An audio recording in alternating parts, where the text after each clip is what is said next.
రాజ్యము 7వ వచనం.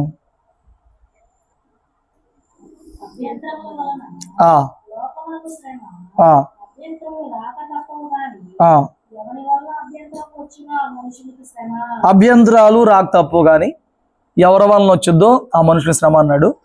నేను ఆ అభ్యంతరాలు ఎలా వస్తాయో, అది వచ్చినప్పుడు ఎలా ఆటంకపడతారో కూడా కొంచెం చెప్తాను.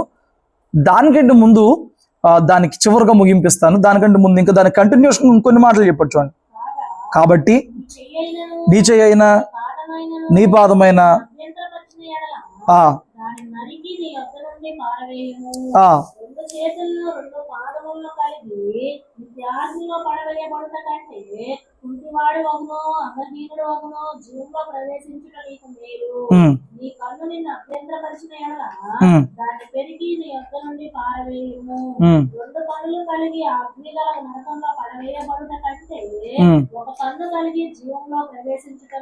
చూడండి, ముందు నువ్వు ఎవరినో అభ్యంతరపరిచే దానికంటే కూడా నిన్ను నీవే దేవుని అభ్యంతరపరుచుకునే విషయాల గురించి దేవుడు చెప్తున్నాడు. నీకు అర్థమవుతుందా? నువ్వు ఎవరినో అభ్యంతరపరిచే దానికంటే కూడా అది శ్రమే. దాన్ని ఇంకా ముగింపు ఇచ్చేస్తాను. దానికంటే ముందు అసలు నువ్వు ఎలాగున్నావు? నువ్వు మార్మన్స్ చంటిబిడ్డలా మారినోడు అయి ఉండొచ్చు. నువ్వు ఆదరించే మనసు నీకు ఉండొచ్చు. నువ్వు ఎవరిని అభ్యంతరపరచకపోవచ్చు. అసలు నువ్వు చేరాలిగా పరలోకం. అసలు నేను అందరినీ ప్రేమిస్తానండి. సంఘానికి వచ్చిన వాళ్ళని నన్ను చూసి నవ్వుతూ పలకరించేవాడు తప్ప నా వల్ల కానీ ఎప్పుడు కానీ బాధ ఏం జరగలేదు ఎవరికి. తెలిసి తెలియకుండా నేను ఎప్పుడు కల్లో కూడా ఎవరిని ఆటంకపరిచినోడు కాదండి అని అంటే అసలు నీ సంగతి ఏంటి? నీ ఆత్మ పరలోకం చేరేలాగా నీ దేహం అభ్యంతరపడుతుందా, ఆటంకపడుతుందా? దీన్ని జయించిన స్థితికి మనం వస్తున్నామా? దీన్ని అధిగమించిన స్థితికి మనం వస్తున్నామా? ఆత్మ చేత శరీర క్రియలను చంపి శరీరాన్ని ఒట్టిదిగా చేసుకుని ఆత్మలో జీవం కలిగిన స్థాయిలోకి వస్తున్నామా? అందుకే చెప్తున్నాడు, నీకే అభ్యంతరం కలిగింది నీలో ఉంది. మనకు అభ్యంతరం కలిగింది మన దేహమే. దీనికి అది, దానికి ఇది విరోధంగా పనిచేస్తున్నాయి. చేయట్లేదా? దేహానికి ఆత్మ, ఆత్మకి ఒక దానికోటి విరోధంగా పనిచేస్తుంది. ఇప్పుడు పోల్ చెప్తున్నాడు, నీ దేహం అంతా కాకపోవచ్చు అన్నాడు, నీ చెయ్యే నేను అభ్యంతరపరచవచ్చు. ఏం అభ్యంతరపరిచిద్దంట? చెయ్యే అభ్యంతరపరిచిద్దంట. బాడీలో ఒక పార్టేనండి. చేయలేకపోతే బతకట్లేదా? జనాలు బతకట్లేదు చేయలేకపోతే. మరి ఇప్పుడు ఏసేమన్నా నీ చెయ్యి నేను అభ్యంతరపరచడం అంటే ఏంటి? క్రీస్తులో పరిశుద్ధంగా జీవించకుండా, క్రీస్తు చెప్పిన మార్గంలో నడవకుండా ఆటంకపడే నీ దేహంలో చెయ్యవచ్చు, కాలవచ్చు, కన్నవచ్చు, ఏదైనా అవ్వచ్చు. అది ఆటంకపరుస్తుంటే దాన్ని నరికేసుకో. ఏం చేయాలంటే దాన్ని నరికేసుకో అన్నాడు. నరికేసుకుని నేను కుంటూనే పోతాగా. నరికేసుకుంటే నా పనులు నేను చేసుకోలేనుగా. మరి ఎలాగనంటే బతికినంతకాలం కుంటోడుగా బతుకు, కానీ పరలోకంలో మాత్రం నిత్య జీవనం అనుభవిస్తావు. 2 చేతులు ఉండి 2 చేతులారా పాపిష్టి పనులు చేసి నువ్వు సచ్చి నరకంలో పడ్డం కంటే భూమి మీద ఒక చేత్తో బాధపడి ఒక చేత్తో తెప్పలు పడి నువ్వు పరలోకంలో చేరడం నీకు మంచిది కాదా అని అడుగుతున్నాడు. ఇంకొంతమందిని చూస్తా ఒక చెయ్యి లేకుండా ఉంటారు. ఒక చెయ్యి ఉండదు వాళ్ళకి. టీవీఎస్తో చేస్తాడు, ఒక అతను సైకిల్ దొక్కుతాడు, ఏమండి అక్కడ పంప్ సెట్ దగ్గర పనిచేసి ఒక ఆయన ఉంటాడు, చెయ్యి ఉండదు, బతికేస్తారు. వాళ్ళు బతుకుతున్నారు. ఇక్కడ ఏసీ ఏం చెప్పాడు? నీ చెయ్యి నన్ను అభ్యంతరపరిచింది అనుకో, చెయ్యి నరికే అన్నాడు. 2 చేతులు అభ్యంతరపరిస్తే 2 నరికేసుకుని ఏం చేయాలి? ఏమండి ఇక్కడ అక్షరార్థం కన్నా కూడా ఆత్మీయార్థం పట్టుకోవాలి. నీ చెయ్య ఏ విషయంలో అభ్యంతరపరుస్తుంది? మనం చేత్తో చేసే ఏ పనులు దేవుని వాక్యానికి విరుద్ధమైనవిగా ఉంటాయి? ఏమండి ఏముంటాయి? దొంగతనం చేత్తోనే చేస్తాం, హత్య చేత్తోనే చేస్తాం, దెబ్బ చేత్తోనే కొడతాం, లంచం చేత్తోనే పుచ్చుకుంటాం.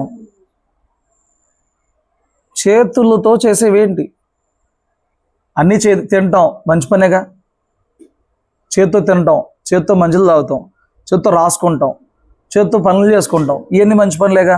ఇవి నేనే అభ్యంతరపరచు. కానీ ఈ చేత్తో చేసిన కొన్ని పనులు నీ ఆత్మకు ఆటంకంగా మారిపోతాయి. ఏంటి కొన్ని? అందులో దొంగతనం చెప్తున్నారు, నరహత్య చెప్తున్నారు, ఇంకేమన్నారు, లంచ్ అని చెప్పారు, ఇంకొకటి చెప్పారు, 4 వచ్చినాయి. కొట్టడం ఒకటి ఉంది, నరహత్యే కాదు. మీకు తెలుసా, తన సహోదరుని చాటున కొట్టినోడిని కూడా దేవుడి తీర్పులో తెస్తారంట. చాటున సహోదరుని రీజన్లెస్గా కొట్టామనుకో, ఎవరినన్నా రీజన్ ఉన్నప్పుడు కూడా మన పొరుగు వాళ్ళ దేవుని చూడాలి తప్ప కొట్టడానికి వీల్లేదు. భార్య భర్తను కొట్టినా, భర్త భార్యను కొట్టినా నా హక్కే కదా అని అంటక్కర్లేదు. ఇవన్నీ ఎవరు చూస్తారు? రేపొద్దు నా పెళ్ళమే కదా అని అంటే అవదు. నీకు కొట్టే అధికారం ఎవరు ఇచ్చారు? లేదు. సో ఇప్పుడు నీ చెయ్యి నేను ఎక్కడ అభ్యంతరపరుస్తుందో దాన్ని మనం పరిశీలన చేసుకోవాలి. మన చెయ్య మనల్ని ఎక్కడ అభ్యంతరపరుస్తుంది? ఏం దొంగతనం చేస్తున్నావు? ఏం దొంగిలిస్తున్నావు? ఏమండి, కొందరికి దొంగతనాలు అలవాటు అనమాట. కొందరికి దురద చేతులు అంటారు. దురద చెవులు కాదు, దురద చేతులు. ఏంటంటే దురద? కనిపించిన వస్తువు ఏదో ఒకటి లేపేయాలి. ఏమండి, దేవునిలో మనము ఆశీర్వదించబడటానికి, ఆశీర్వాదకరంగా ఉండటానికి పిలువబడ్డాం తప్ప దేవునిలో పిలువబడిన మనము ఎంతసేపు కింద చేతులుగా ఉండటానికి అయితే మనం పిలువబడలేదు. నీకు లేని రోజు కూడా టీవీగా బ్రతకాలి తప్ప ఏమంటే చేతులు చాపే స్థితికి, లేకపోతే చేతికి పని చెప్పే స్థితికి, లేకపోతే లంచాలు పుచ్చుకునే స్థితికి ఎప్పుడు కూడా క్రైస్తవులు మనం దిగజారకూడదు. క్రైస్తవ్యంలో బ్రతకాలంటే దినదినము చస్తూ చంపుకుంటూ బ్రతకాలి. నేను అందరూ మెచ్చుకుని ముద్దులెట్టరు, ఎంత భక్తి చేస్తున్నావు అమ్మా అని. నీకు నిందలు పడితే, రాళ్ళు పడితే, తిప్పలు పడితే అన్నీ పడతానే ఉంటాయి. ఏమండి, జాబ్లో జాయిన్ అయింది, ఆ పక్కన వాళ్ళందరూ ఆ వచ్చిన వాళ్ళ దగ్గర ఆ ఫామ్స్ చేసి పెట్టినందుకు, ఆ అప్లికేషన్ చేసి పెట్టినందుకు లంచం తీసుకుంటారంట. అసలు తీసుకోవాల్సిన అవసరమే లేదు. ఆ ఫామ్ ఎంతో రేటు చేయదు, చేసిన పనికి అంత ఖర్చు కాదు. కానీ మనం కొండగొర్రలమేగా అన్ని చోట్ల మనం వెళ్ళినందుకు ఇది 1500 అంటారు. అది 1500 చేయదు, 1500 పని అంటారు. ఆ 1500 ఎందుకు? ఈ కాసేపు అరగంట లేకపోతే పావుగంట పని చేసినందుకు, వీళ్ళు రాసినందుకు, నొక్కినందుకు ఉండనమాట. అటు పక్కన వాళ్ళకి తెలియదు కాబట్టి ఈ ఆఫీసులు ఇంతేనేమో అని చెప్పని వాళ్ళు ఆ డబ్బులు ఇచ్చేస్తున్నారంట. ఇప్పుడు కొత్తగా వెళ్ళిన మన ప్రార్థన సంబంధించిన వ్యక్తి ఆ లంచం తీసుకోవట్లేదు, డబ్బులు తీసుకోవట్లేదు. నా వైపు చూడండి. డబ్బులు తీసుకున్నప్పుడు ఆ పక్కన వాళ్ళు నువ్వు ఎందుకు తీసుకోవట్లేదు అన్నారు. నేను ప్రార్థనకి వెళ్తాను కాబట్టి తీసుకోవట్లేదు. అప్పుడు వాళ్ళకి బాధ ఏం రాలా. ఎప్పుడైతే ఈ అమ్మాయి డబ్బులు తీసుకోవట్లేదో అదే పనికి వాళ్ళు డబ్బులు తీసుకుంటున్నారో వాళ్ళు ప్రశ్నించడం మొదలెట్టారు వచ్చేవాళ్ళు. అదేంటి, ఆ అమ్మాయి డబ్బులు తీసుకోవట్లేదుగా, మీరు ఎందుకు తీసుకుంటున్నారు, మీకు ఎందుకు కట్టాల్సి వస్తుందని చెప్పారు. అప్పుడు వీళ్ళు ఊరుకుంటారా? నువ్వు తీసుకోకపోతే నువ్వు తీసుకుని మాకు ఇచ్చేయి, నువ్వు తీసుకోమాక నువ్వు మాకు ఇచ్చేయి, నిన్ను ఎవడు తినమన్నాడు? ఏమండి, మొన్న ఒక ఆవిడ చెప్తుంది, నేనంట వాళ్ళ పక్కన వాళ్ళు ఎవరో ప్రసాదం ఇస్తారంట, తీసుకుని పారేద్దంట. నీ చెయ్యి ఏం చేసింది అక్కడ? తీసుకుంది కదా. నేను క్రీస్తులో ఉన్నాను కాబట్టి నేను తిన్నాను, కాబట్టి నేను పట్టుకోను అని చెప్పి ధైర్యంగా చెప్పలేనప్పుడు నీ ఇంకే విశ్వాసం అది? ఏమండి, తీసుకుంటావు ఎందుకు? వాళ్ళ దృష్టిలో నువ్వేమయ్యావు? అంగీకరించబడ్డావుగా వాళ్ళ దృష్టిలో, వాళ్ళ విశ్వాసం తగ్గిపిస్తున్నావుగా. ఇంకొక ఆవిడ ఏదో చెప్పింది, దినం భోజనాలా ఏ భోజనాలు పెడతారంట తీసుకొచ్చి.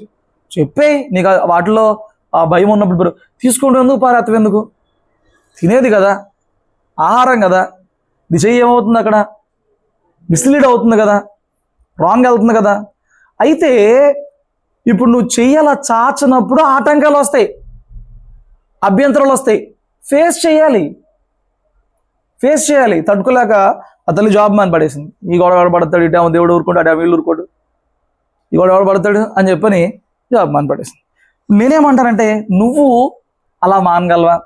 నేను మీకు సంవత్సరాలుగా చెప్తాను, ఓట్లకి మనం చేతులు చాచకూడదని. నువ్వు ఏం సంజాయిషి చెప్పుకుంటావంటే, అందరూ తీసుకుంటున్నారు. నేను అడిగితే ఇవ్వలా, ఎవడో అడిగితే ఎవడో అడిగితే ఇస్తారా? అడిగితే ఇవ్వలా, ఇవ్వకపోతే ఏమైనా అయిద్దు అంటే అది నిలబడ. ఇప్పుడు ఆ వ్యక్తి జాబ్ కోల్పోయింది, పర్సనల్గా పేరు చెప్తాను, ఎవరు జాబే వదిలేసుకుంది, నాకు దేవుడు కావాలి, నాకు నీతే కావాలని చెప్పని. ఇప్పుడు ఆ అమ్మాయి కనుక దేవుడే చూస్తున్నాడంటే చూస్తాడు, చూసి తీసుకెళ్ళి పడేస్తాడు. ప్రతి చోట నీ చేతి నరికేసుకోవడం రావాలి. ఎవరు రావాలి? చేతి నరికేసుకోవడం రావాలి. ఓ రోజు ఒక వ్యక్తి వచ్చి ప్రార్థన చేయమన్నాడు. దేనికి? సినిమా కథ చెప్తాకి వెళ్తున్నా ప్రార్థన చేయమన్నాడు. చేస్తే నాకు ఓకే అయితే నీకు 2 సెంట్లు స్థలం కొంటాను మందిరానికి అని చెప్పన్నాడు. ఏం చేయాలి?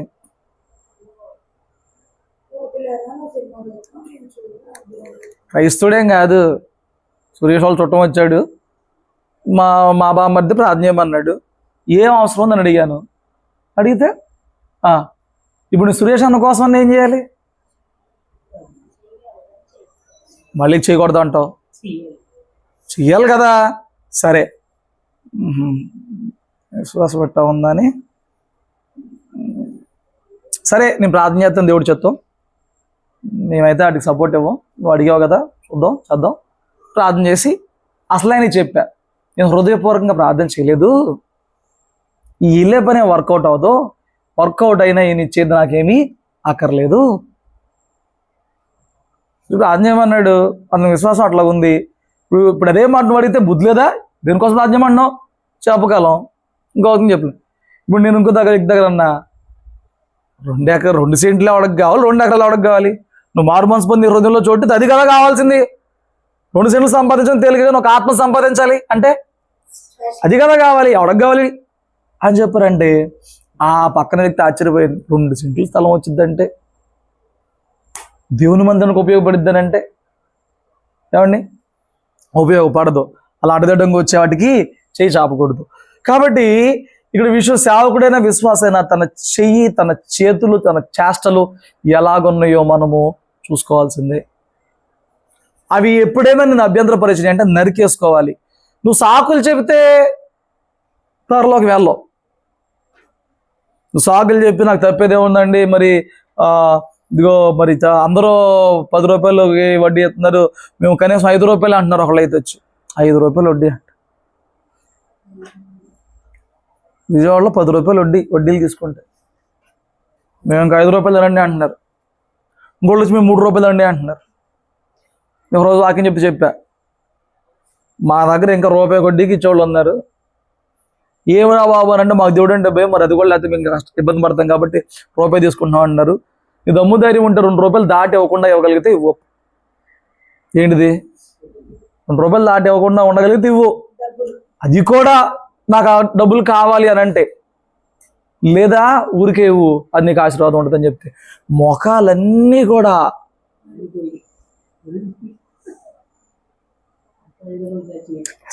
అసలు ఎలా చూసా చెప్పనా? ఎలా చూసా చెప్పనా? అవసరమా పాస్టర్ గారికి ఇవన్నీ? అవసరం ఏంటి? బైబిల్ చెప్పేదే కదా అంతా. అనా అవసరమా అన్నట్టుగా చూస్తే, నీకు అవసరమా అన్నట్టుగా అవసరమే. నీ చేతులు ఏవేవి పట్టుకుంటున్నాయో, ఏ రాబడి పొందుకుంటున్నాయో, ఎక్కడి నుంచి దక్కుతుందో, దీని అంతటి గురించి ఏమండి దేవుడు అంటున్నాడు, నరకాగ్నిలో పడిపోతావు, నరికేసుకో, చెయ్యి నరికేసుకో అంటున్నాడు.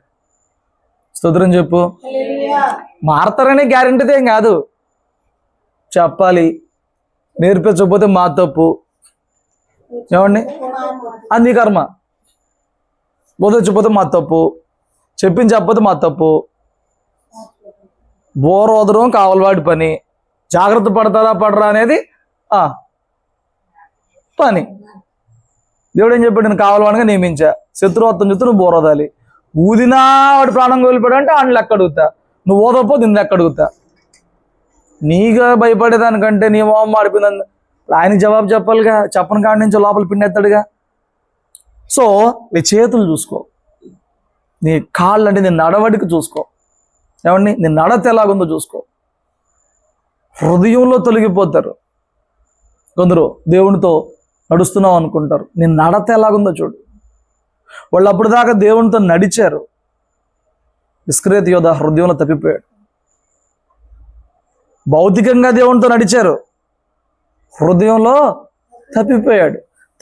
హృదయంలో తప్పిపోయినాకి తన నడత యేసుతో పాటు ప్రధాన యాజకుల యొద్దకు కూడా వెళ్ళింది.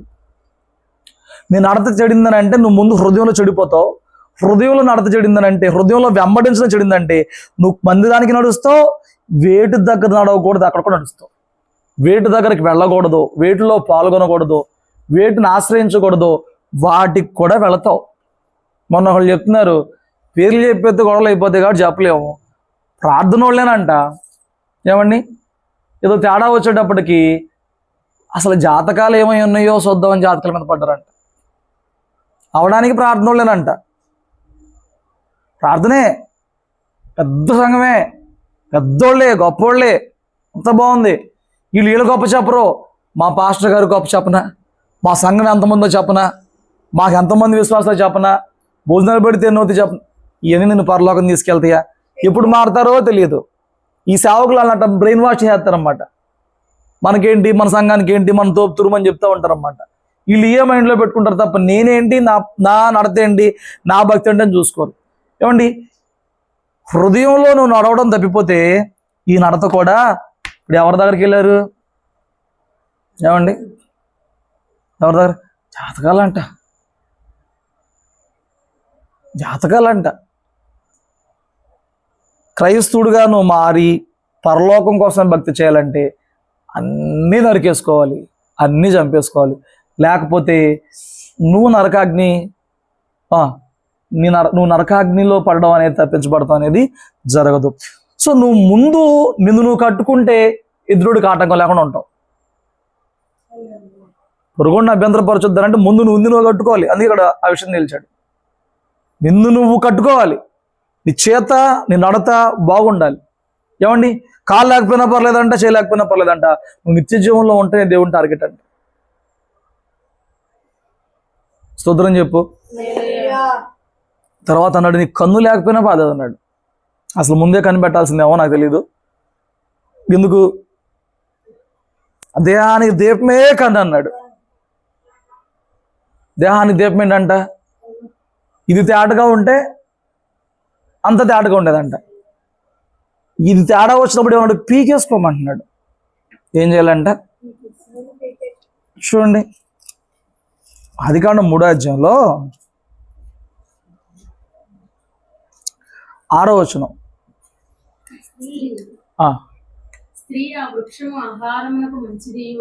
ఆహారానికి మంచిది,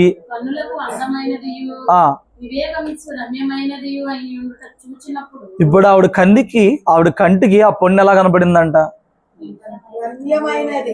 3 మాటలు చెప్పాడు అక్కడ. ఆహారంగా, తినదగిన ఆహారంగా. ఇన్ని రోజులు ఎలా కనపడింది? తినదగిన ఆహారంగా అనిపించిందా ఇన్ని రోజులు? ఇప్పుడు ఏమైపోయింది? ఆహారానికి మంచిది, రమ్యమిచ్చేది, వివేకమిచ్చేది కనపడిందంట. అప్పుడు ఏం చేయాలి? అప్పుడు కనిపీక్కోవాలి. ఏది చేయకూడదో అది కంటికి అందంగా కనబడుతున్నప్పుడు, ఏది కోరుకోకూడదో అది కంటికి ఆకర్షణగా మారుతున్నప్పుడు, ఏది ఆశపడకూడదో అది కంటికి ఇంపుగా మారుతున్నప్పుడు అప్పుడు కనిపీకేసుకోవాలి. అప్పుడు కనిపీకేసుకోవాలి. ఒకవేళ ఆ రోజున హవ్వమ్మ కనుక, ఏమండి ఈ పండు చూసిన కాడి నుంచి నాకు శోధన కొందని కళ్ళకు గంతులు కట్టుకొని ఉంటే కాళ్ళకు వేళ్ళకి దెబ్బలు తగిలియామో కానీ మరణం తెప్పించేది. అవునా కదా? ఈ రోజున మన కళ్ళు ఎన్ని వ్యర్థమైనవి చూసి ఆశపడి అనవసరంగా వాటిని పొందుకునే ప్రయత్నం చేసి వాటి ద్వారా మన రక్షణ ఆనందాన్ని ఎంత కోల్పోతున్నాము. అవసరం లేదు. చూసి తిప్పలన్నమాట. చూసి తిప్పలంతా. దావీదు చూసి తిప్పలు తెచ్చుకున్నాడు. అవసరం లేదు దావీదుకి. అవసరం లేని చోట కూడా అనవసరంగా ఆ క్రియలు ఎందుకు చేస్తున్నాం అంటే కన్ను అంత చెడ్డదే. అందుకన్నాడు, నీ కన్ను చెడిందైతే దాన్ని పీకేసుకో అన్నాడు. దాన్ని పీకేసుకో. నువ్వు గుడ్డోడిగా బతికి పరలోకి వెళ్తాం బెటర్. కానీ 2 కళ్ళు జీవితకాలం అట్లాగే, కొందరికి ఎంత చూపు ఉంటుందో 90 ఏళ్ళు వచ్చిన వాళ్ళు కళ్ళు అక్కర్లేదు అనమాట. అంత స్ట్రాంగ్గా ఉంటారు. ఈరోజు 20-30 ఏళ్ళకి కళ్ళోళ్ళు పడిపోతుంటే కొంతమంది 90-80 ఏళ్ళు వచ్చిన అట్టా ఉంటారు గట్టిగా. కానీ నీ కన్ను ఆత్మ సంబంధంగా తేటగా ఉండాలి. లోక సంబంధమైంది ఆశించకుండా ఉండాలి. లోక ఆకర్షణకు లొంగిపోనిగా ఉండాలి. కంటి చేత వ్యభిచారం అనే పాపం జరగకుండా ఉండాలి. ఏమండి, ఇవి జరగనప్పుడు నీ కన్ను నీకే ఆటంకం. కంటి ద్వారా అందరూ పాడైపోయారు. ఈవిడికి పండు చక్కగా కనిపించింది. లోతుకి సొదొమ గొమొర్రా పట్టణాలు అందంగా కనిపించాయి. ఏమండి, ఆ షెకెము గాడికి దేనా అందంగా కనిపించింది. ఇలా చూపు వీళ్ళని ఏం చేసింది? వాళ్ళని నాశనం చేసేసింది. వాళ్ళని అభ్యంతరపరచాల దేవుళ్ళు, వాళ్ళ నాశనం అయిపోయారు వాళ్ళు. రోజున మన కన్ను మనల్ని పరలోకం వెళ్లకుండా అభ్యంతరపరిచిద్దేమో అని ప్రభు అంటున్నాడు.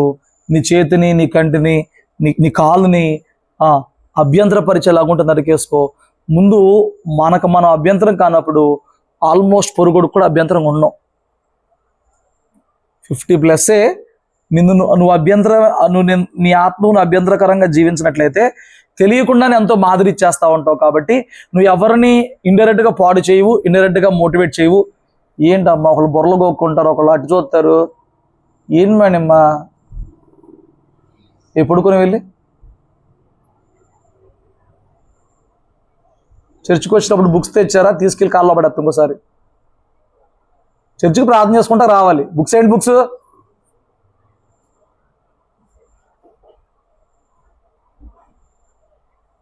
10 ఏళ్ళు సండే స్కూల్కి వెళ్ళాం, బైబిల్ తప్ప మేమేం పట్టుకెళ్ళా. ఏంటి రచ్చ? పడదా స్తోత్రం చెప్పు. సో మొదట నీ ఆత్మకి నువ్వు అభ్యంతరకరంగా ఉన్నావేమో చూసుకో. తర్వాత ఇంకా దాన్ని కంటిన్యూ చేశాడు ప్రభు. ఇప్పుడు ఈ చిన్నవారిలో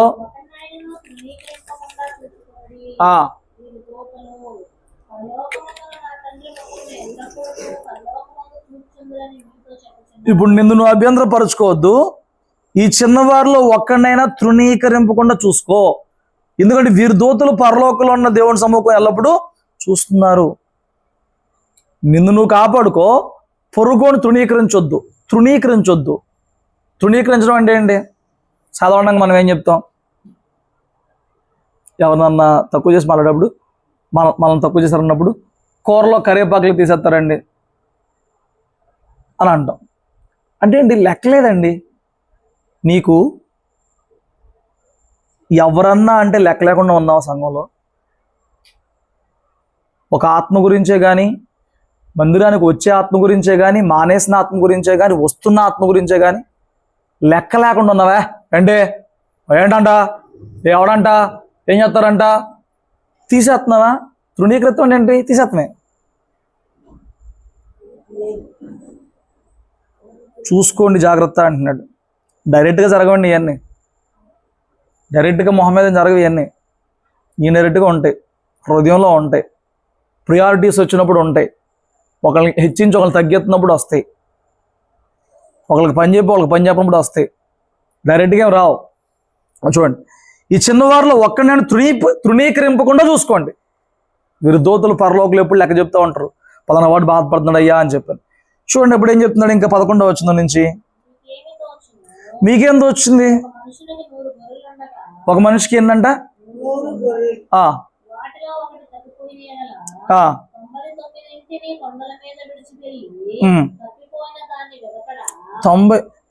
ఇప్పుడు అసలు ఆ గొర్రె ఎందుకు తప్పిపోయింది?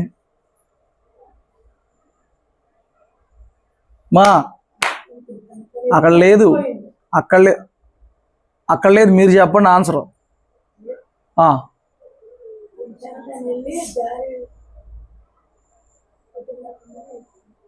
దారి అటందుకు వెళ్ళిపోయిందా? మందిటే ఉందిగా.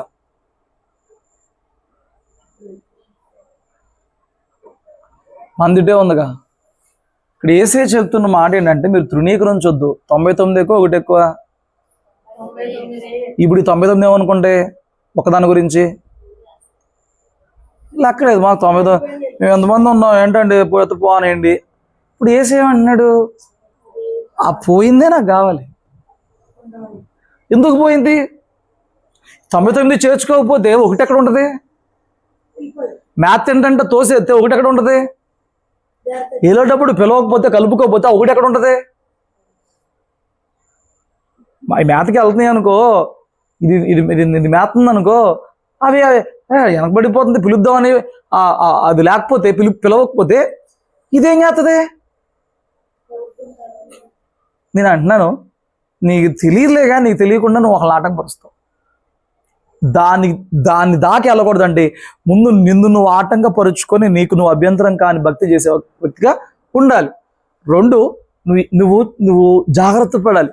వారి దూతలు అంటే ప్రతి వ్యక్తిని కాపాడకే దేవుడు ఆజ్ఞాపించిన 2 దూతలు ఉంటాయి. ఆ దూతలు ఏమండి, ఈ వ్యక్తి గురించి సమాచారం, ఈ వ్యక్తి ఎలాంటి పరిస్థితిలో పడిపోయాడు, పడిపోయాడు, వీళ్ళు చెప్తే ఉంటాయి అన్నమాట లెక్క. ఇప్పుడు కళ్యాణకు రాలేదు, ఎందుకు రాలేదు? బావి మొన్న అట్లా అన్నాడు, బావిదో తప్పు కాబట్టి రాలేదు. ఎవరి లెక్కలోకి వెళ్ళాలి? ఎవడి లెక్కలోకి వెళ్ళాలి? రాని వ్యక్తి, రాకుండా ఆటంకపరిచిన వ్యక్తి, మా ఎవడ లెక్కలోకి వెళ్ళాలి? నేనేమంటాను, మానుపాడు మనం రాకపోతే దాని దేవుడిని కోల్పోతుంది, తను దేవుడిని కోల్పోతుంది. ఎవరి మూలంగా కోల్పోతుంది? ఎవరు ప్రేమించకపోవడం మూలంగా, ఎవరు ఆదరించకపోవడం మూలంగా, ఎవరు లాక్కొచ్చే ప్రయత్నం చేయకపోవడం మూలంగా, ఎవరు క్షమాపణ చెప్పకపోవడం మూలంగా, ఎవరు తిట్టడం మూలంగా, ఎవరు గాయపరచడం మూలంగా ఒక ఆత్మ మానేసింది.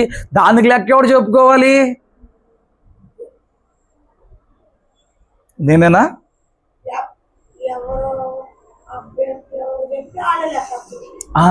నువ్వెవరికన్నా అభ్యంతరంగా ఉన్నావా? ఆ లోపిని బట్టి చెప్పరు, మనమే పరీక్షించుకుంటూ ఉండాలి మన క్రియలు ఎప్పుడు ఎవరికి అభ్యంతరం కాకుండా. ఎవడు బయటపడి చెప్పడు, నీ మూలంగా అన్ని మానేస్తున్నాను. నేను చెప్తానండి నీ మూలంగా మానేస్తున్నాను చెప్తాడు. ఎవడన్నా మానేసినాడు నీ మూలంగానే మానేస్తున్నాను ఎవడని చెప్తాడా? చెప్పడు. వాడు మెల్లమెల్లగా దూరం అయిపోతాడు. ఇక్కడ యేసయ్య మనకు నేర్పిస్తున్న పరిచర్య ఏంటంటే, ఆ ఒక్క గొర్రె ఎవరో వెతకాలి, ఆ ఒక్క గొర్రెనే వెతకాలి, ఆ ఒక్క గొర్రెని చేర్చాలి, ఆ ఒక్క గొర్రెని వెతకాలి. ఇప్పుడు సంఘంలోంచి పోయారు, మనకేముంటది? ఏం చేస్తామండి, పోయారు. దేవుని పరిచర్య ఏంటి? ఆ ఒక్క గొర్రెని వెతకడమే పరిచర్య. ఆ ఒక్క గొర్రెని వెతకడమే పరిచర్య. ఆ ఒక్క గొర్రె కోసం 99ని పక్కన పెట్టాడు చూడు, అది దేవుని ప్రేమ. ఒక్క గొర్రె కోసం ఎవరైనా ఏం చేస్తామండి? 50 మంది పిల్లలు ఉన్నారు, ఒకడు స్కూల్కి రాలేదు, రానోని ఏం చేస్తామండి అని చెప్పి 49 పట్టించుకుంటాం. దేవుని ప్రేమ అలా కాదు. 99 మంది నీతిగా ఉన్నారా, భక్తి చేస్తున్నారా, వాళ్ళ గురించి ఆయనకి చింతలేదు. ఆ ఒక్కడు తప్పిపోతున్నాడు చూడు, అది దేవుడి మనసు, అది దేవుడు. ఆ ఒక్కడి తప్పిపోతున్న వాడు నువ్వేనైతే, తప్పిపోవడం అన్న చోట కేవలం మందిరానికి రాకుండా మారడమే కాదు, హృదయంలో అంతరంగంలో వెంబడించే విషయంలో తప్పిపోతున్నా దేవుడు తపనంతా నువ్వు తిరిగి మరలా ఏమండి ఆ మందతో చేరాలనే, నువ్వు ఆ ఆత్మీయతకు రావాలనే ఆయన బాధ. తప్పిపోయాడు అంటే అంతసేపు మందిరానికి రాకపోతే తప్పిపోతాం కాదు. మందిరానికి వస్తున్నా భక్తి జీవితంలో తప్పిపోయిన వాళ్ళు అందరూ ఉంటారు, విశ్వాస జీవితంలో తప్పిపోయిన వాళ్ళు అందరూ ఉంటారు, ప్రార్థనా జీవితంలో తప్పిపోయిన వాళ్ళు ఎందరో ఉంటారు. మరి దాని ఎంక తప్ప నా ఎంక చూసి వాక్యం వినవా నువ్వు? ఉంటారు. ఏమండి,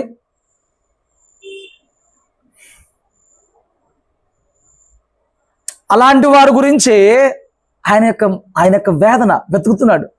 ఆయన ఎలా తెచ్చుకోవాలి, ఎలా లాక్కురావాలి, ఎలా మందులు చేర్చాలి, ఎలా మునుపటి భక్తికి తేవాలి, ఎలా ఆత్మీయతకి తేవాలి, ఆయన టార్గెట్ అది. నేను అంటున్నాను, ఆయన మనసు తిరిగితే ఆయన మనసు తిరిగిన టార్గెట్ కూడా అదే. 4 బిడ్డలు ఉన్నారు, 3 స్కూల్ నుంచి వచ్చి తినేస్తున్నారు, 4వ వాడు రాలా. తల్లి తింటున్న ముగ్గురు చూసి సంతోషపడిద్దా? 4వ వాడి గురించి ఆలోచిస్తా కూర్చునిద్దా? ఇప్పుడు ఈ ముగ్గురు ఏమనుకోవాలి? ఆడంటేనే ఇష్టం, మేము వచ్చి తింటున్నా కానీ మాకు పట్టించుకోవట్లేదు, మాకు పెట్టట్లేదు, దీనికి ఆడంటేనే ఇష్టం అంటే ఆ తప్పిపోయినోడు నువ్వైనప్పుడు అప్పుడు అర్థమైంది నీకు తల్లి ప్రేమ. రేపొద్దు నువ్వు లేట్ అయినప్పుడు నీ కోసం తల్లి ఎదురు చూస్తూలో ఉంటుంది. ఈ తల్లి ఏం చేద్ది? ఇంకొకటి రాలేదని ఆడి వాట దాసిద్ది. ఎందుకు? ఈ తింటున్న ముగ్గురు గురించి బాధ లేదు, తినకుండా ఉన్నోడు గురించి బాధ. నిజమైన ప్రతి సేవకుడికి, ప్రతి విశ్వాసికి కూడా ఎదుగుతూ వర్ధిల్లుతున్న వారి గురించి ఎంతే ఉండదండి. ఇంకా వాళ్ళ కోసం ప్రయాసపడాల్సిన అవసరం లేదు. ఎవరు వెనకబడిపోతున్నారు వాళ్ళదే తలకే నొప్పి, వాళ్ళదే బాధ, వాడికి సేవకుడి బాధ అర్థం కాదు. వాడికేంటి, ఎవడో కొమ్మిస్తున్నాడు తింటంటే. గొర్రె కొమ్మిసురుకుంది, ఈ గొర్రెకేం నష్టం లేదు. కాపరి హృదయం అల్లాడిపోతుంది, నా గొర్రె తప్పిపోయిందని. ప్రధాన కాపరి యేసయ్య. మొదట ఆయనది బాధ, తర్వాత సేవకుడిది బాధ. మొత్తం సేవకుడిదే అంటలేదు నేను. ప్రధాన కాపరి యేసయ్య, ఆయనదే బాధ. ఇప్పుడు ఆయన గొర్రె ఎందుకు తప్పిపోయింది? ఇంకో గొర్రె కొమ్మిసిరింది. ఇది మందలో బాగానే ఉంది, మళ్ళీ దీన్ని ఏం చేయలేడు, దీన్ని ఏమనలేడు, దీన్ని మందలో తోసేలేడు, మళ్ళీ దాన్ని వదులుకోలేడు. ఆ ఒక్క గొర్రెని ఎత్తడానికి 99 పక్కన పెట్టాడు చూడు. ఆ ఒక్క గొర్రె దొరికినప్పుడు అంట వీడన్నిటికన్నా ఎక్కువ సంతోషం ఆ ఒక్క గొర్రెలోనే వచ్చిందంట. హల్లెలూయా, హల్లెలూయా. నువ్వు అభ్యంతర పరచకపోవచ్చు, కానీ అభ్యంతర పడిన వాళ్ళని తీసుకురావడం ఆయన పరిచర్య. నువ్వు అభ్యంతర పరచకపోవచ్చు, అభ్యంతర పరచకుండా ఉండడం నేర్చుకోవాలి. ఎవరిని తృణీకరించకూడదు. ఎవరిని తృణీకరించకూడదు. సంఘము పాపులదే, రోగులదే, బలహీనులదే, దుష్టులదే, దుర్మార్గులదే, అన్యాయస్తులదే, వ్యభిచారులదే. వాళ్ళు వచ్చి దేవుని మార్గము, దేవుని జీవము, దేవుని సత్యము నేర్చుకుని ఎదిగి వెంబడించే స్థలమే సంఘం. ఇప్పుడు నువ్వు భక్తిలో ఉన్నావు కదా అని అందరూ నీలాగా భక్తి చేయరు. నేను వాక్యం చెప్పగలను, నువ్వు చెప్పగలవా? మానపడే అంటే ఎందుకు ఈ బతుకంటే, ఎందుకు ఈ దరిద్రం అంటే కుదిరిద్దా? నీవు భక్తి చేస్తున్నావు కదా అని సంఘానికి వచ్చే ప్రతివాడు క్రమంగా ఉండడో, ప్రార్థన చేయడు, భక్తిగా ఉండడో, పాపం విడిచిపెట్టడో, రోషంగా ఉండడో, నీ అంత ఆత్మీయంగా ఉండడో, నీ అంత చురుగ్గా ఉండడో, నీ అంత నీట్గానే ఉండడో, నీ అంత మంచి భాష రాదు. అలాగని వారిని ఎక్కడా తక్కువ చేసి చూడకూడదు. వాడు ఒక రోజుకి నేర్చుకుంటాడు. రాగా రాగా రాగా రాగా రాగా రాగా దేవుని చేత తాకబడతాడు, దేవుని చేత మొత్తబడతాడు, మెత్తన చేయబడతాడు. రాతి హృదయం మెత్తనగా మారిద్ది. ఈలోపు నువ్వు కొమ్మిసేసావనుకో, అండ్ నీకు నీకు నీకు నీకు భౌతికంగానే చూస్తావు నువ్వు మనిషిని. నువ్వు ఆత్మీయంగా ఆత్మ ఎంత విలువైందో తెలియదు. కింద చెప్పాడు ఆత్మ ఎంత విలువైందని చెప్తున్నాడు. 13వ వచనంలో వాడు దాన్ని కనుగొనిన ఎడల 99 గొర్రెలకు సంతోషించకంటే దాని గురించి ఎక్కువగా సంతోషం మీతో నిత్యంగా చెప్పు. అలాగనే ఈ చిన్న వారిలో ఒక్కడైనా నశించిపోవడం నాకు ఇష్టం లేదు. ఒక్కడైనా నశించిపోవడం నాకు ఇష్టం లేదు అన్నాడు. ఈ చిన్నవారిలో నీకేంటి, ఒకడు కొత్తగా వస్తే కలుపుకుంటా కావదు. మీరు గుండెల మీద చేసుకుని ఇన్నాళ్ళు మన ఆత్మీయ జీవితంలో పరిశీలన చేసుకుని, సంఘానికి ఒకరు కొత్తగా వస్తే వచ్చిన రోజున ఆ వ్యక్తి గురించి నువ్వు ఎంత ఆరాధిస్తావు, ఆ వ్యక్తి గురించి ఇన్ఫర్మేషన్ నువ్వు ఎంత పొందుకుంటావు, ఆ వ్యక్తి యొక్క విశ్వాసాన్ని నువ్వు ఎంత అంచనా వేస్తావు, ఎంత తెలుసుకుంటావు, ఆ వ్యక్తి మరలా సంఘానికి వచ్చేలాగా నువ్వు ఎలాంటి ప్రయత్నం చేస్తావు?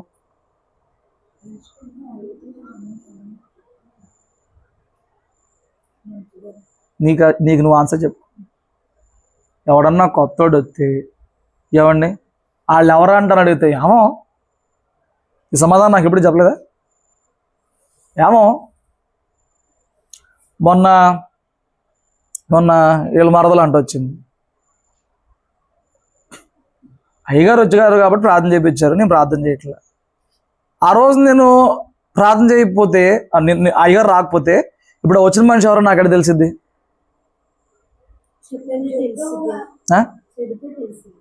ఏమని చెప్తే తెలిసిద్ది? ఎవరు చెప్తే తెలిసిద్ది? నువ్వు ఎప్పుడు చెప్పు? ఎవరికి తెలుసు? ఎవరికి తెలుసు అండి? ఎప్పుడు వచ్చిందో నేను ఇలా ఆ అమ్మాయిని అడిగా, అమ్మా నువ్వు ఎవరు, ఎక్కడి నుంచి వచ్చావు, ఇంతకుముందు ఒకసారి వచ్చినట్టు ఉన్నావు, ఏదో సమస్య కోసం వచ్చావు. నేనే అడిగా, మా దుప్పులు రెండు అయ్యా ఇంతకుముందు వచ్చాను, ప్రార్థన చేయించుకున్నాను అని చెప్పి. ఇక్కడ విషయం ఏంటి? ఇప్పుడు సేవకుడు మాత్రమే పట్టించుకోవాలంటే అయిద్దా? ఒక వచ్చిన గొర్రె విషయంలో సేవకుడే పట్టించుకోవాలంటే అయిద్దా? అవదండి. నీకెంతసేపు నేను ఈ రోజు మందిరం కిందకు వచ్చాను, ఏ ప్రార్థన చేసుకుంటాకు వచ్చాను, ఏ పని కోసం వచ్చాను అది చూసుకుని వెళ్ళిపోతున్నా తప్ప ఒక గొర్రెను కలుపుకోవడం, మిళితం చేసుకోవడం, మందలో మధ్యలో చేర్చుకుని వెంబడించేలాగా చేసుకోవడం అవుతుందా? ఎంతమంది వచ్చేవాళ్ళు అలా జరిగితే? సంఘానికి వచ్చినప్పుడు ఎవరైనా కోరుకునేది ప్రేమ. ఏదైనా ఎక్కడైనా దొరికిద్ది. వాకింగ్ కావాలంటే యూట్యూబ్లో దొరికిద్ది, టీవీలో కూడా దొరికిద్ది. కానీ ప్రేమ అనేది ఫేస్ టు ఫేస్ దొరికిద్ది, వ్యక్తిగతంగా కనపడుద్ది. సంఘానికి ఎవరు వచ్చినా ప్రేమ చేత బంధించమని దేవుని వాక్యం చెప్తుంది. దేంతో బంధించాలి? మా సంఘం ఒక తోపండి, మా సంఘం ఒక తురుమండి, మా పాస్టర్ గారు తోపండి, ఇవన్నీ కాదు చెప్పాల్సింది. నువ్వు నీ దేవుని ప్రేమ నువ్వు ఏదైతే పొందుకున్నావో, నీలో ఏ ప్రేమ అయితే పొందుకున్నావో, వాడికి వాళ్ళ బంధువుల్లో, స్నేహితుల్లో, వాడి ఇంటి పక్కన చుట్టుపక్కల ఏ ప్రేమ దొరకట్లేదో సంఘానికి వచ్చిన ఆ వ్యక్తికి ఆ ప్రేమను చూపించగలగాలి. అసలు అడితే మాట్లాడటానికే మనకు అవదయ్యి, వాళ్ళు ఎవరు ఆరాధిస్తానికే మనకు అవదయ్యి, వాళ్ళ పరిస్థితిని తెలుసుకుంటాకే మనకు అవదయ్యి, వాళ్ళ పేరు తెలుసుకుంటాకే మనకు అవదు. నువ్వు ఎప్పుడు ప్రేమ చూపించేది? ఒకడు సంఘానికి ఎందుకు వస్తాడు? ఏమండి, ఒకడు దేవుని సన్నిధికి ఎందుకు వస్తాడు? దేవుడి కోసమే వస్తాడు. వాడికి దేవుని ప్రేమను ఎవరు చూపించాలి? పాస్టర్ గారు చూపించాలి. ఏం చూపించావు? ప్రేమ ఏం చూపించావు?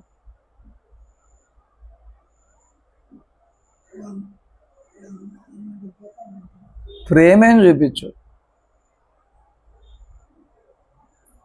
ఈ విషయాన్ని తెలుసుకోండి. మీరు సంఘానికి వస్తున్నప్పుడు ఆ వ్యక్తి ఏ పరిస్థితుల్లో వస్తున్నాడు, దేనికోసం వస్తున్నాడు, ఏది చేస్తే ఇప్పుడు ఆ వ్యక్తి దేవునిలో బలపడడానికి అవకాశం ఉంది. నేను ప్రార్థన చేస్తే సరిపోద్దా? నేను వాక్యం చెప్పి బలపరచాలా? నేను ఓదార్చో ఆదరించో బలపరచాలా? అవసరమైతే నా గుప్పులు బలపరచాలా? నీవు ఆ వ్యక్తిని శ్రద్ధ చూపించి ప్రేమ చూపించడం నీకు అవుతుందా? ఇటే నువ్వు వెళ్తున్నారు, ఒక ఆత్మను పట్టుకోలేకపోతున్నారు. బయట ఉన్న వాళ్ళు నాకు రావడం కదా, వచ్చిన వాళ్ళు కూడా కాపాడలేకపోతాం. అయిపోతుంది కదా మన పరిస్థితి. నేను అదే చెప్తున్నా, సంఘానికి నానా రకాల వాళ్ళు వస్తారు. ఎవరినైనా ప్రేమతోనే పడేయాలి. వ్యభిచారంలో ఉన్న వాళ్ళు వస్తారు, దొంగతనంలో ఉన్న వాళ్ళు వస్తారు, హత్య చేసే వాళ్ళు వస్తారు, ఎవరైనా వస్తారు. నువ్వేదో మంచిగా ఉన్నావని, నువ్వేదో ఈ రోజున ఆత్మీయంగా ఉన్నావని, భౌతికంగా శారీరకంగా ఆత్మీయంగా శుద్ధిగా ఉన్నావని నువ్వు వాళ్ళని ఏ మాత్రం తక్కువ మనసుతో చూసినా వాడు రాడు సంఘానికి. సమం అనుకుంటేనే వస్తాడు, విలువ ఉందనుకుంటేనే వస్తాడు, పట్టించుకున్నారనుకుంటే వస్తాడు, శ్రద్ధ చూపుతున్నారనుకుంటేనే వస్తాడు, ఆత్మీయ పలకరింపు దక్కిందనుకుంటేనే వస్తాడు, చోటు ఇచ్చారనుకుంటేనే వస్తాడు. వచ్చేవాడితో జాగ్రత్తగా ఉండాలి, వచ్చి బలపడేవాడితో కూడా జాగ్రత్తగా ఉండాలి. నీకు తెలియకుండా నువ్వు అందరినో పాడు చేసావు. నువ్వు ఒప్పుకో, కానీ దేవుడు అడిగి చెప్తాడు. చూడండి, ఇంత చక్కగా ఇంత స్పష్టంగా ఎందుకు చెప్తున్నాడు? యాకోబు పత్రిక 2వ అధ్యాయము మొదటి మాటలు.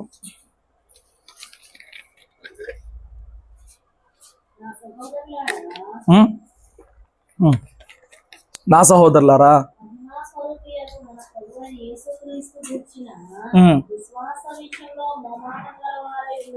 ఎలా ఉండొద్దంట?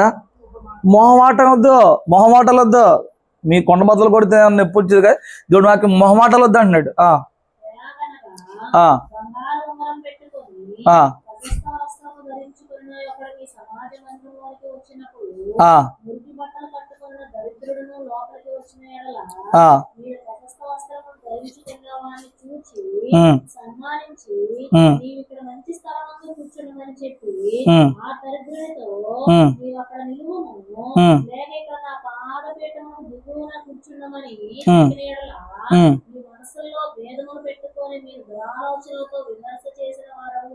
అప్పుడు మళ్ళీ వస్తాడా? అదే కదా దౌర్భాగ్యం మనకి. ఇప్పుడు బల్లారాత్రి రోజున అయ్యగారు కారు వచ్చిందండి, 2-3 బరిగాడుతున్నారు. పాపం ఎవరన్నా మెట్లు దిగలేని ముసలం వచ్చిద్దండి, ఏం చేస్తారు? ఎవడు బరిగాడుతాడు? ఇప్పుడు దేవుని దృష్టిలో ఎవరు ఎక్కువ? ఈ ఆల్రెడీ నా కోటలో ఉన్నాడు, నాకు కావాల్సింది ఆవిడే కదా. ఒక సంఘానికి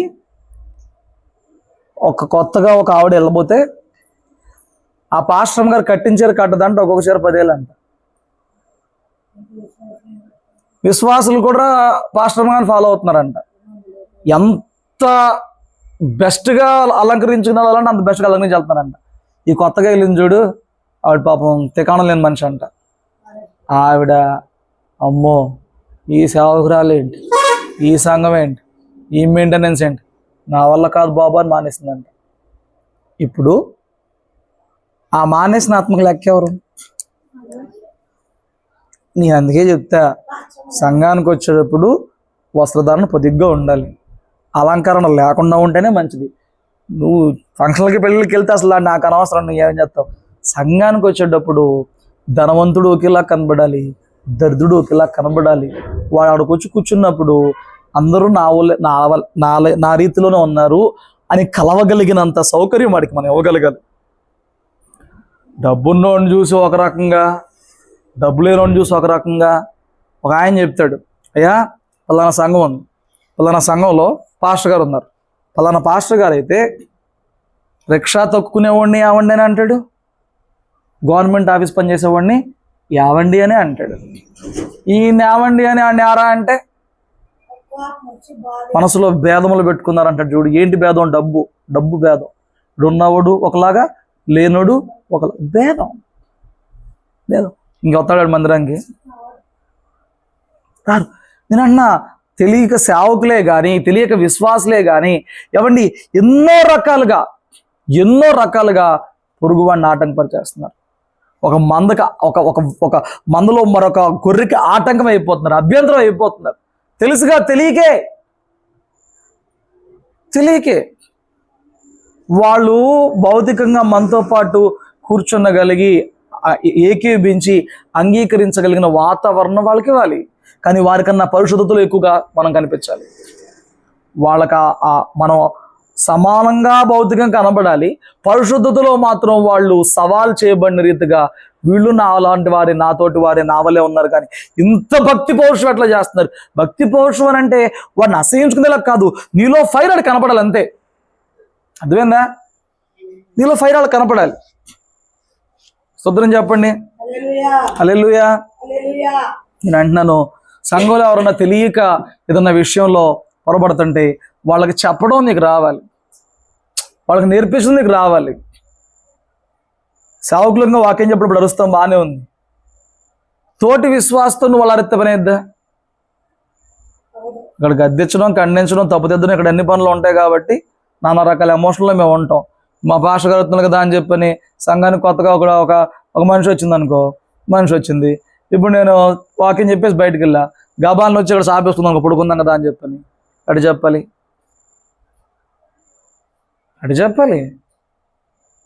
ఏం చెప్పరా? చెప్పలేరా?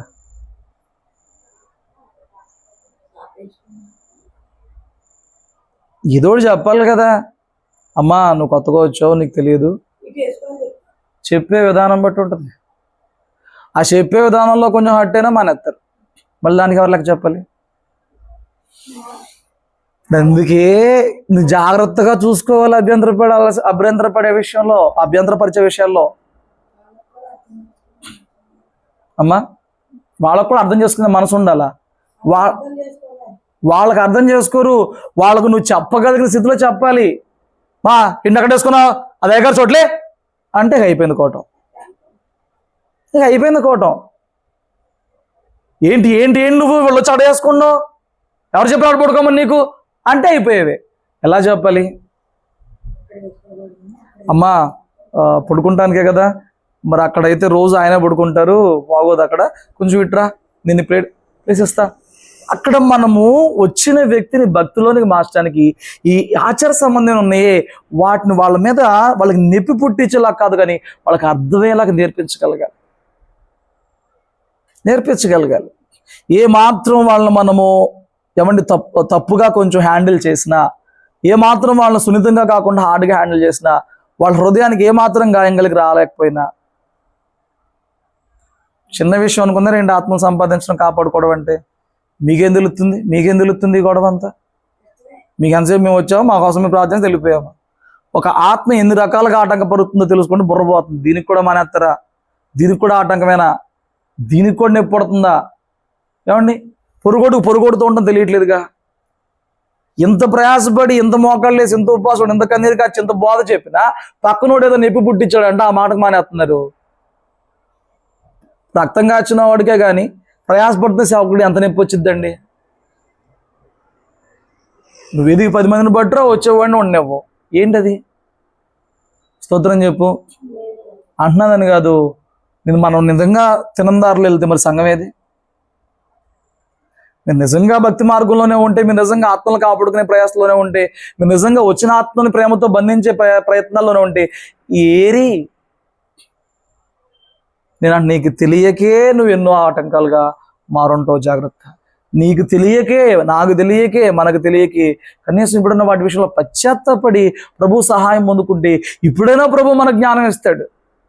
అందులో కానీ నేను ఎవరినేమన్నాను, నేను ఇప్పుడు సాగితే చెప్పను. ఇప్పటికైనా మనం దేవుని పని చేయాలి, దేవుని కొరకు ఏదైనా సాధించాలి, ఆత్మ నిలబెట్టుకోవాలని ఇప్పటికైనా ప్రభు సహాయం కోరితే తెలుసో తెలియక చేసి క్షమించంటే క్షమిస్తాడు. ఆ జ్ఞానం ఇస్తాడు దేవుడు, ఆ జ్ఞానం ఇస్తాడు. స్తోత్రం చెప్పండి. ఆ జ్ఞానం ఇస్తాడు. నేను ఎంతసేపు నీ కొరకు నువ్వు వచ్చి వెళ్ళిపోతే అలా కాదు. నువ్వు ఒకరికి ఆటంకం కాకుండా వచ్చి వెళ్ళేలాగా ఉండాలి. ఒకరు దేవుని వద్దకు వస్తున్నప్పుడు నడిపించేలాగా ఉండాలి. ఎదుగుతున్నారంటే వాళ్ళని ప్రేమతో బంధించేలాగా ఉండగలగాలి. అలా లేకుండా మనము ఒకరిని నిలబెట్టుకోవడం, ఒకరిని కాపాడుకోవడం కష్టం అండి. తెలుసుకోవాలి మీరు సత్యాన్ని. అందుకే అంటున్నాడు, మీరు ఎవరిని అభ్యంతరపరచొద్దు. మీరు ఏమనుకుంటున్నారు? ఒక గొర్రెపోతే నేను వదిలేస్తానా? ఒక గొర్రెపోతే నేను తక్కువ అనుకుంటున్నానా? 99 నీతిగా ఉంటే నీతిగా ఉన్నది నాకు సమస్య కాదు. ఆ పోతున్న ఒక్క గొర్రె మీద నా మనసు. రాత్రి దేవుడి మనసు మనం ఎరుగుదాం, దేవుడి మనసు మనం తెలుసుకుందాం. మనం ఎలాంటి స్థితిగతుల్లో వెళ్తున్నామో చెప్పాలని చాలా ఉంది, నాకు సమయం లేదు కానీ ఏమండి, ఎలాంటి స్థితిగతుల్లో వెళ్తున్నామో మన మాట, మన ప్రవర్తన, మన హావభావాలు, మన వ్యక్తిత్వం, మన భక్తి, మన పరిశుద్ధత ఎదుటి వ్యక్తిని ఎంత ఛాలెంజ్ చేస్తాయో మనం చూసుకోవాలి. ఎంత ఆటంక పరిస్థితి కూడా మనం చూసుకోవాలి. మనల్ని మన అభ్యంతరం కాకుండా ఉండాలి, పొరుకోడికి అభ్యంతరం కాకుండా జీవించాలి. అట్టి భక్తి, అట్టి కృప, అట్టి నడిపింపు మనకు సంపూర్ణంగా దయచేయను గాక. ప్రార్థన చేసుకున్న తల్లంచండి.